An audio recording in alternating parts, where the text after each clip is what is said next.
Dear audience, next we have the pleasure to have an interview with Jan Figel, the Special Envoy for Freedom of Religion and Thought outside of the EU. Mr. Figel was appointed by President Juncker back in 2016. Please welcome him to the stage.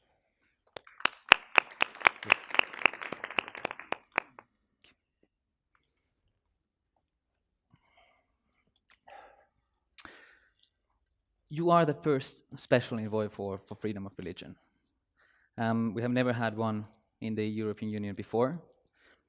From your point of view, what is the spark for this? Why is it so important, and why do you think that President Juncker decided that now is the right time for a Special Envoy? Yeah, you are right. I am the first, I hope not the last. But it is something not so much personal, but rather institutional and political. And the European Union is now, let's say, pretty old, or over 60, which speaks we needed some time to get to the point which reflects reality is much more than just market or currency or basic European economic cooperation. I think the reason why was refugee and migration crisis, and more concrete reason was a genocide in the Middle East. Genocide of Yazidis, Christians, Shia Muslims, other religious and ethnic communities, which was expressly or precisely expressed as a term. Genocide is very special in international law. It means a commitment also. It's not only a text or label, it's international commitment. And it was used in January 2016 by Parliamentary Assembly of the Council of Europe, that atrocities in the Middle East, namely in Syria and Iraq, committed by ISIS militants, represent this genocide. Then in February 2016, it was European Parliament in a very strong resolution, not only denounced, but also invited European Union to take some actions. And one of them was to establish position of permanent special representative for freedom of religion or belief outside the Union. And then in 2 months, President Juncker decided to invite me and to do it, to start it. Why me? Maybe because I was one of those who struggled for this even before. I've written more than 70 letters to leaders of the Union. I was one of the EPP representatives in the EPP summits. And when atrocities started after 2014 August, around Sinjar, and then we simply, with mind and heart, we couldn't just observe what's going on, because this was really broadcasted live, and such bloodshed and such drama, that we are invited to do something. So I appealed to different leaders to do something, because it's our neighborhood, it's our space we know or love, or it's holy lands, and we cannot observe. And then actually it came, and since May 2016 I started the role, which is unprecedented, very special. It's not easy, it's very sensitive, but meaningful. I can speak a lot, but I don't want, at least I would like to keep a dialogue, because I think we need this role to be institutionalized, to be better anchored between Commission and European diplomacy and Parliament and the member states. Not for just, architecture, as we used to say, European architecture, European treaty or legislation, but for those who suffer. Intolerance, discrimination, persecution, and really also, unfortunately, genocide in our times. Considering the context you just explained, we're talking about very serious and very sad situations around us. For you, what has been the biggest challenge you have had to deal with until now in your current position? Internally, it was kind of understanding that this is not promotion of religion or structures behind, or just something for somebody, but it is for all. We use the term freedom of religion or belief, which means religion and non-religion. For all, means it is important as a principle, I like to say, it's a litmus test of all human rights. I lived half of my life in totalitarian under regime of Stalinism and Brezhnevite and simply communist Czechoslovakia. And religions were oppressed. But the whole society was oppressed politically, in civil liberties. And our major revolution, called Velvet Revolution, started with very humble and strong manifestation, prayer manifestation in Bratislava in March 1988. It was brutally oppressed, although it was a request for religious and civil liberties. But the process started, and in 1.5 years, it ended in November 89 by the collapse of regime. Why I mention it? Because totalitarian regime is against human dignity, is against human rights, against justice. It is against good governance, and vice versa. Freedom of thought, freedom of conscience, freedom of religion, which is actually more precise or more descriptive definition of what we speak about, is for all, important for believers, non-believers, for those who change, for those who are, let's say, secular. So freedom of religion is important as a litmus test, as a principle, as a criterion of good governance, sustainable development. So this understanding inside of the Union is now more or less there. I would even say that the European Parliament started own initiative report recently in September. They will vote on the report, on the resolution in January, to really establish this position as a permanent, as more institutionally supported by personnel, equipment, by budget, etc. This is in the report. This is not my message, but it's good. This is a signal that after 2 years of my work, there is trust, there is visibility, there is a higher awareness. But, and the second part of my answer is, this is important outside for those who suffer. So I visited countries like Iraq, Sudan, recently Lebanon. Last time it was Burkina Faso. I prepare for a visit on Saturday to Malaysia, then to Egypt. I was twice in Pakistan before I was refused by Pakistani government twice. Some countries really are in deep troubles. Some visits are with risks, even security risks. But it's important that we come, that we show up, that we speak up, that we share. It's not imposing, it's not teaching, preaching, but sharing, first of all, European experience and values, which are universal. We shouldn't be Eurocentrists. We came out of the ashes of Second World War, Holocaust, genocide, division of the continent, and a lot of atrocities. And now we are united in diversity, freely. It works. It is something really admirable. Many people knock on the door of European Union.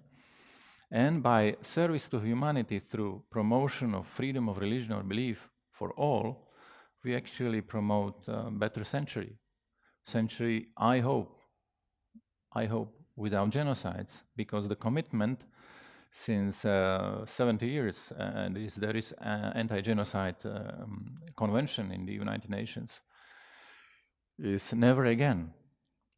But reality was again and again and again in Bosnia, in Rwanda, in Cambodia, in Lebanon, in many places.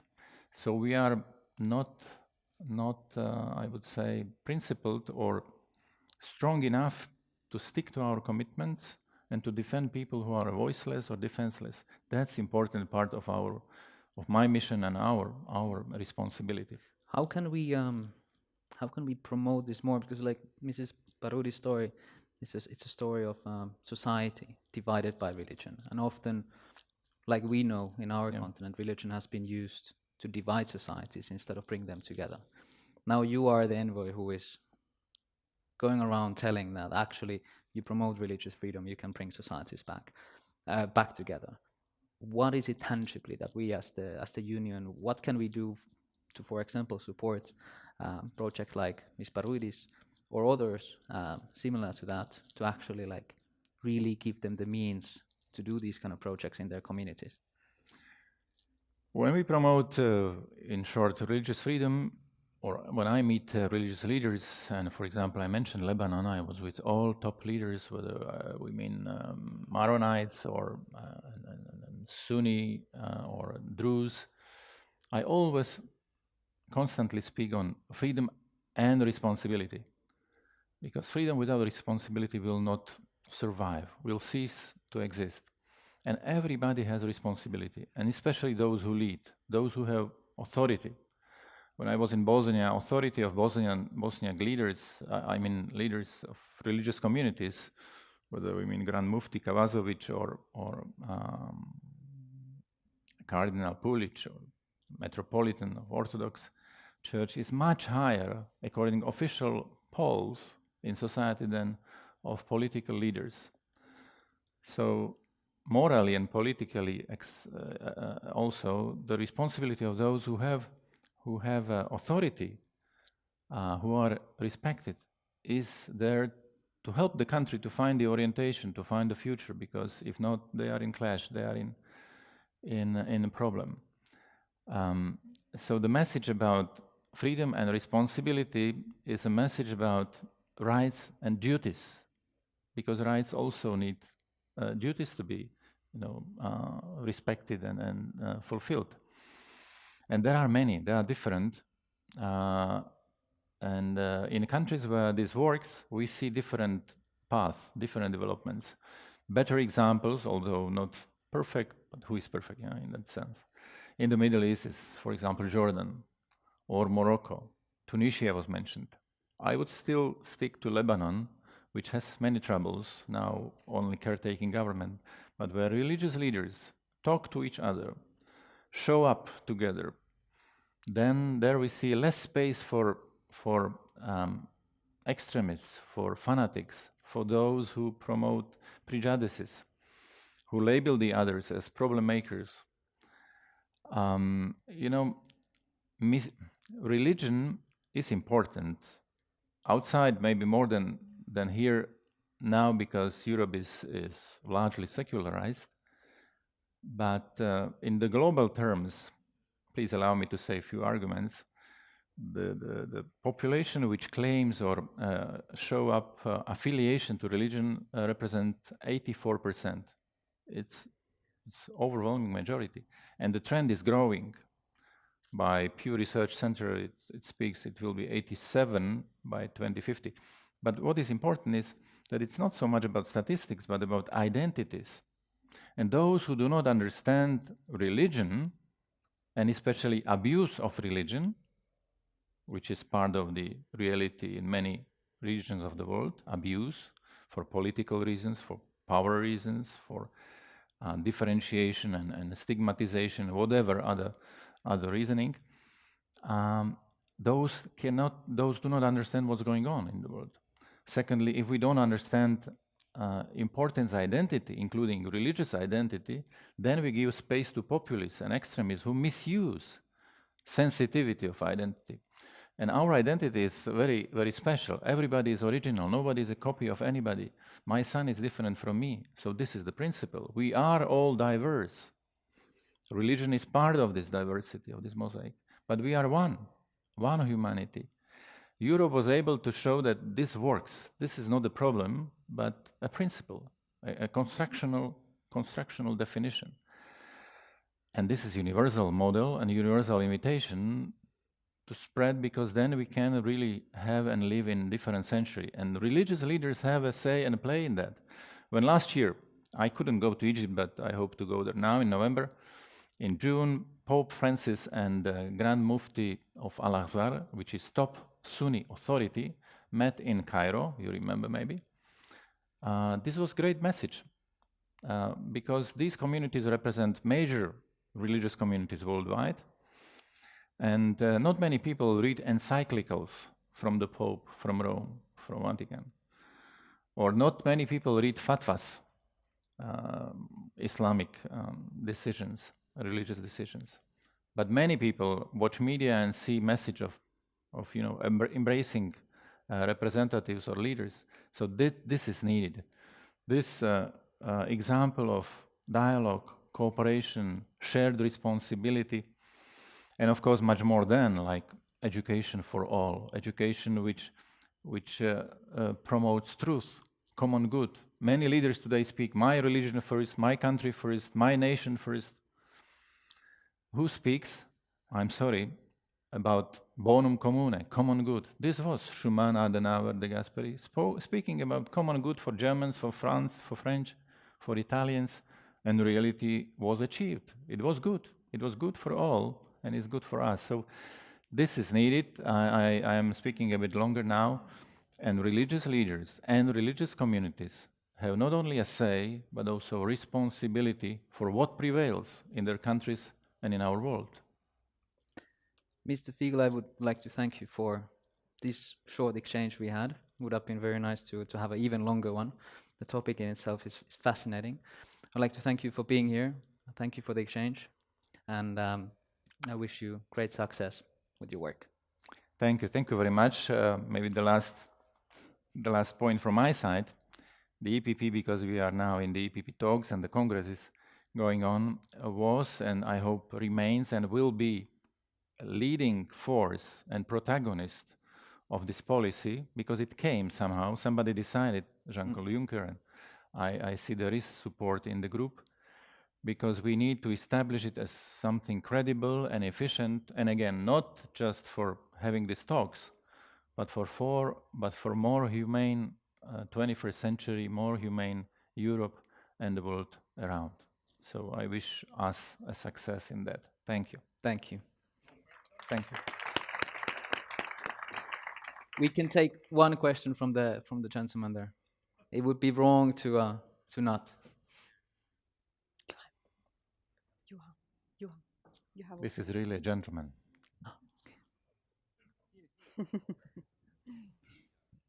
Thank you, Jan, for what you have shared with us, and I'm pleased that you are doing what you have been doing.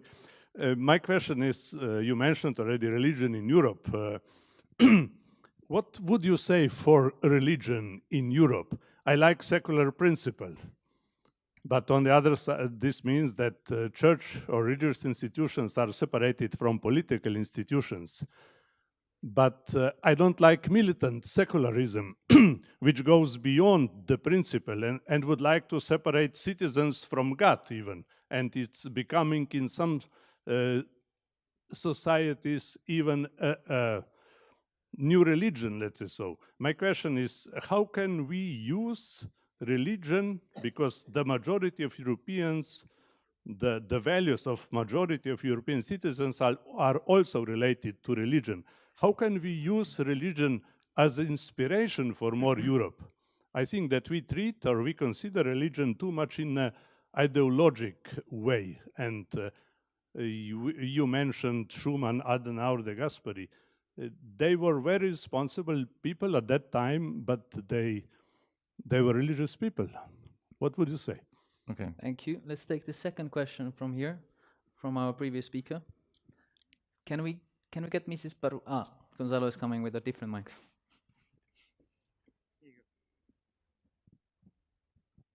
I would just like to say first that it is very true, and that it is needed on a state level what you're doing with religious leaders. But I would like to point out, I will take the case of Lebanon. I don't know if it applies anywhere else. But in some cases and in some religions, such as the Sunni religion, there's no hierarchy really. And the Grand Mufti, which is the biggest religious leaders, has no real authority over the sheikhs and the people that preach. And some of them are not even part of what we call Dar al-Fatwa. And they are the ones that are influencing people very negatively. And so this is why I was trying to point out that it's not the issue should not be just at the very bottom. I don't know if it's the same case for Al-Azhar, if he has full authority like in other religions, but this is why we should really understand how each religion functions in each country to see who are the people that need to be influenced are influenced. And another point is, although I completely agree with the concept of freedom of religion and belief, it should not be understood in the wrong way. There should also be a control of what things are being said in mosques to young people, how they are being brainwashed. So maybe it's more about accepting each other's religions and acceptance and tolerance, and should be explained this way rather than saying, you know, I'm free to practice any type of religion I want and preach any type of religion I want, because this is what's been, you know, manipulating and using religion for bad purposes, which is what, you know, led us here. Thank you. Would you Yeah. like to? Yeah, we don't have time to reflect so deeply, but I will start with Lebanon, if you, lady, if you, Loise, allow me. Yeah, my experience now, for example, from Lebanon, and I met also Grand Mufti of Sunni community, is really special because there is Adian Foundation, which invited religious leaders from different communities, and they try to define and find consensus on 10 major important values, notions. And they found 9 points. One missing was religious freedom, because they disagreed on the content or the definition of religion and freedom. So this is really a challenge in Lebanon, which is a rather better case, but even more in other countries where we see genocidal persecution. And Islam now is really in kind of flames in many countries. Radicalization is on rise, but there is kind of awareness raising or action taken. Fruits are Marrakesh Declaration or Amman message.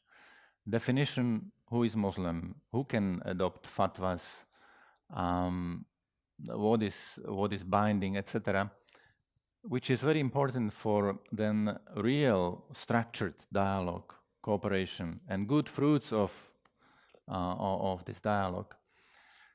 But that's the challenge and topic to be developed, including regulations or control. And to Europe, and religion. I think, and I even say it repeatedly, that secular state is a blessing for religion. Fair secular state is the best framework because it opens the space for plurality, for all, for diversity. False secular state, because there are some also behaving a false way, replace religions by either doctrine or by secularism as ideology. Actually, communism, our form of communism in Czechoslovakia and many countries, Yugoslavia, was a militant secularism, which we know quite well, and that's why we refuse it. And therefore, I hope that Europe will be also serving for its an external common good as a mosaic of different but still fair secular states,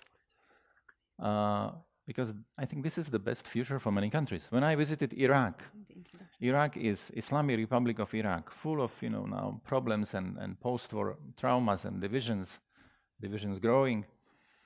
I was so happy that the grand ayatollahs of Shia's community, but also Chaldean Patriarch Louis Raphael Sacco used the same terms or same language for future of Iraq. Iraq as civil state based on equal citizenship. That's good for Shias, for Christians, for all. So European mosaic of different but still secular states can help many countries around to learn, to adapt, to sort of not only compare but get inspiration, because this is a better solution than any other. And I think that religion has not only part of sense in individual's life, but in societal. And I'm glad that last year, actually in September, FRA, Fundamental Rights Agency of the European Union, first time ever started dialogue and professional work on the connection between human rights and religious traditions, because there is, of course, not only historical but also current, and we need to rediscover the roots of our values, the principles and policies which give space for plurality, for all, and for common good. Thank you. Thank you for the questions. I believe that a big round of applause is Thank you. suitable for Mr. Figel. Thank you. Thank you.